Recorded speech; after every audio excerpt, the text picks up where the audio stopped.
pagi, Shalom.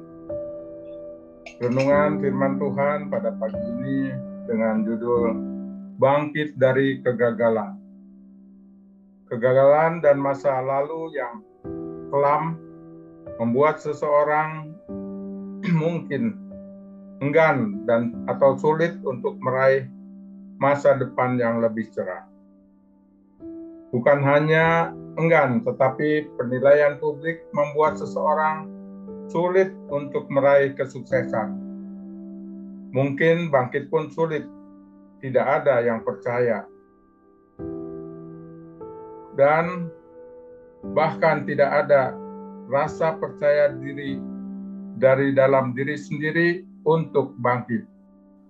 Kegagalan adalah hal yang seringkali membuat frustasi. Untuk meraih kesuksesan, kita mungkin mengalami kegagalan. Namun di tengah kegagalan itu, kita mengalami Tuhan secara pribadi yang membentuk pribadi kita, iman kita. Ada atau tidak ada resolusi, kita mesti konsisten untuk hal ini. Dalam Amsal pasal 24 ayat 16, sebab 7 kali orang benar jatuh, namun ia bangun kembali. Tetapi orang fasik roboh dalam bencana. Kondisi ini bisa saja berbeda jika dalam kegagalan kita bertindak seperti orang fasik bodoh dalam bencana. Orang yang tidak percaya kepada Tuhan, yang tidak bisa bangkit dari kegagalannya.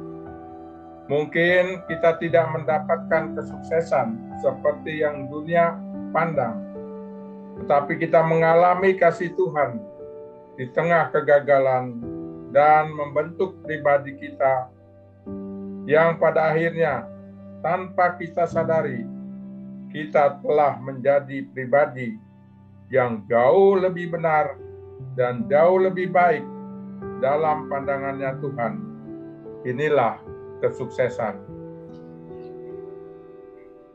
Mari kita belajar dari Alkitab mengenai kegagalan seseorang dalam Injil Matius pasal 26 ayat 30 sampai 46.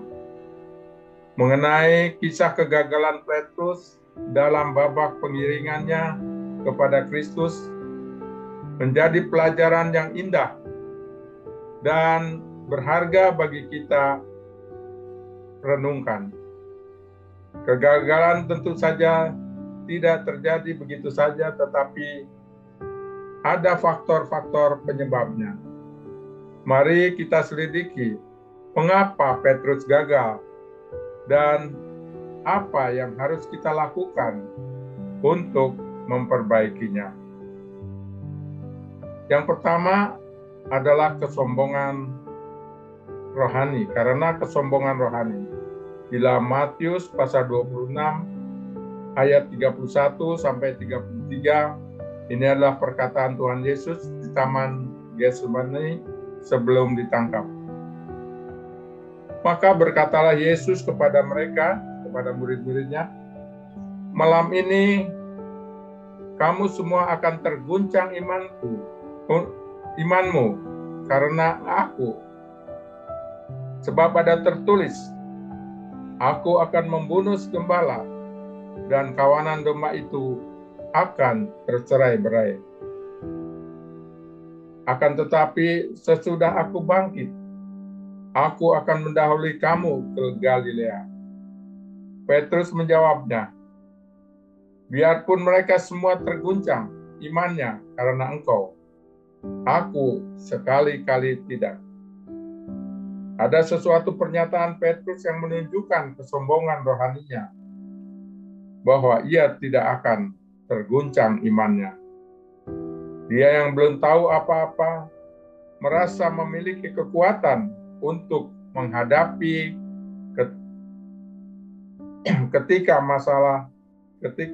menghadapi setiap masalah. Petrus meremehkan sesuatu sehingga akhirnya gagal. Dia yang gagah berkata seperti itu, pada akhirnya gagal dan menyangkal Yesus.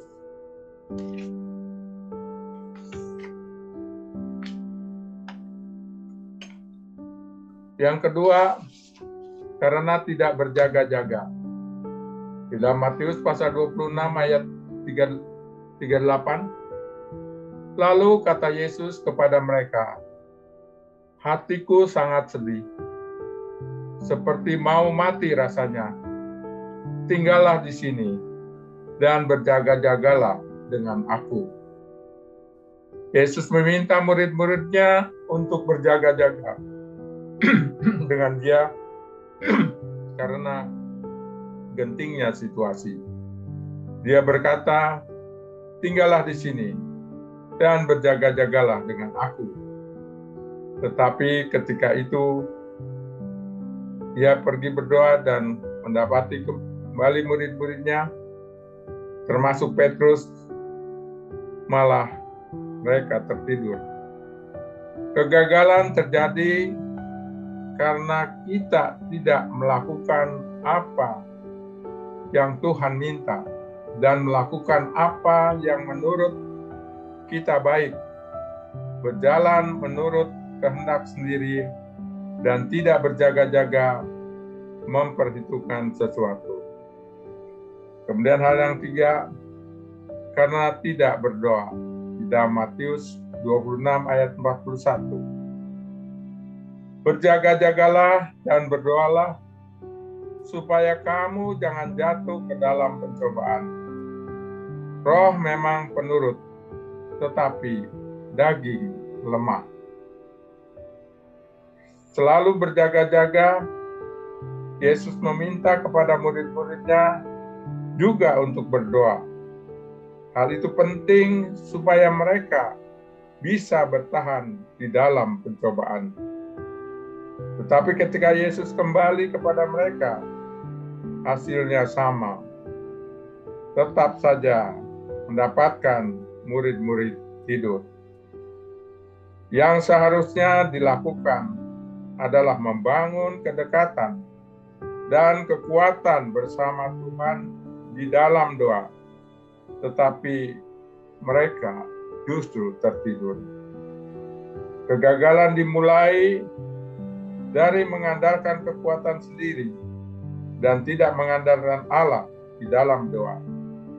Kehidupan doa kita harus terus berkembang dan bertambah teguh dalam menghadapi situasi kehidupan yang makin sulit.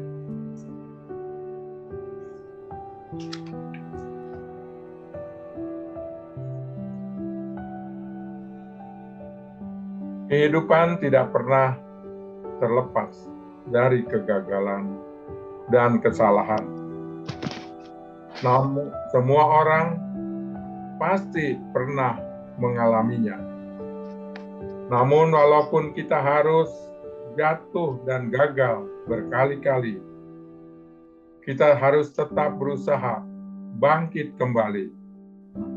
Kegagalan memberikan kita pelajaran dan pengalaman yang sangat berharga. Sebab setelah mengalami kegagalan, kita akan menjadi lebih bijak, berhati-hati, dan siap untuk menjalani hidup. Kegagalan dan kesalahan adalah jembatan untuk kehidupan yang lebih baik. Kegagalan memberi kita pelajaran penting untuk memperbaiki dan membalikkan keadaan. Kegagalan bukanlah akhir dari segalanya. Justru dapat menjadi titik balik menuju kehidupan yang lebih baik. Jangan berlarut-larut menyesali yang sudah terjadi. Fokuslah melihat ke depan, agar kita dapat melanjutkan perjuangan. Masa depan tidak ditentukan oleh masa lalu, namun oleh apa yang kita lakukan pada masa kini. Kesuksesan adalah hasil pembelajaran dari kesalahan. Kegagalan adalah tempat strategis untuk Tuhan, bagi Tuhan untuk mendandani kita. Karena dalam situasi yang seperti inilah manusia cenderung pasrah dan menyerah, sehingga membuka ruang yang lebar bagi Tuhan untuk masuk dan membentuk kita.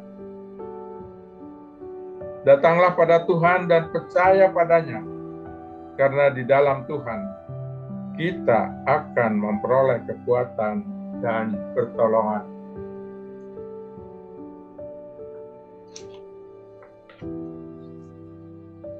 Di dalam Mazmur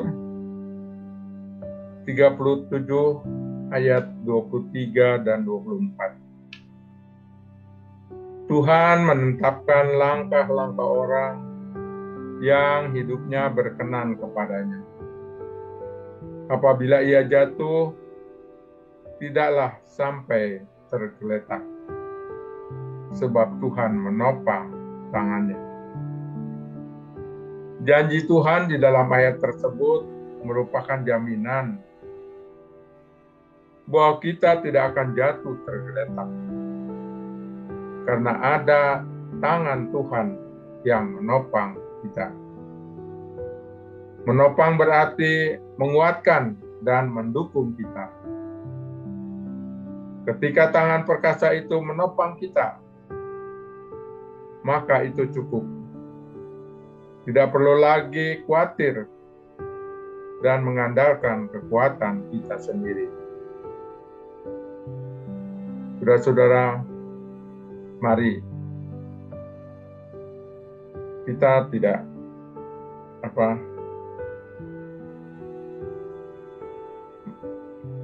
melakukan kesombongan rohani. Kita mendengar khotbah di gereja, ibadah. Mari kita setia untuk tetap mendengarnya. Dan walaupun yang dikhotbahkan itu saudara pernah mendengarnya, tetapi fokuslah untuk menerima firman Tuhan.